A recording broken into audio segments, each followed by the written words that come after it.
Okay, soos agter by die greenhouse. Die fuchsia gaan nog mooi aan.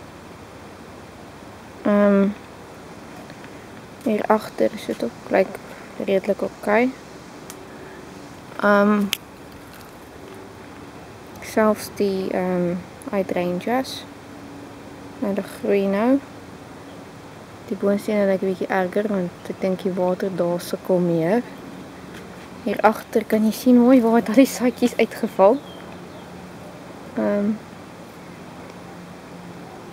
So op 'n hoopie gegroei. Obviously sit nie hier die ding wat mens kan doen vir gras nie.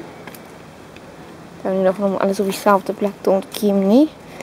Hierdie gooseberry groei nou reg bo oor al die forget-me-nots.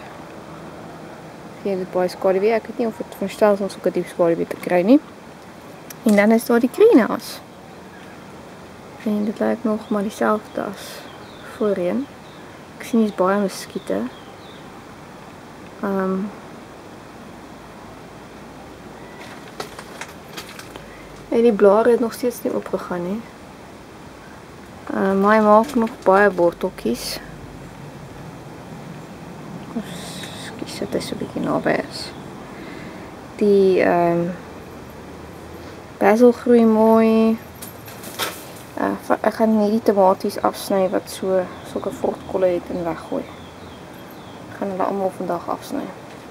En dan gaan net vrot gaan. Hierdie agterste tomaties gaan ek alles afknip. Dink ek en al die rypes gaan ek net afknip. Dit gaan nie afval nie. Ek sien nie, dit val nie af nie.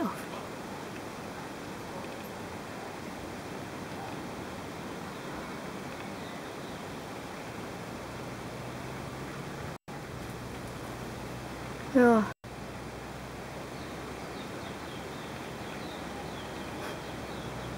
Die jungle in die greenhouse.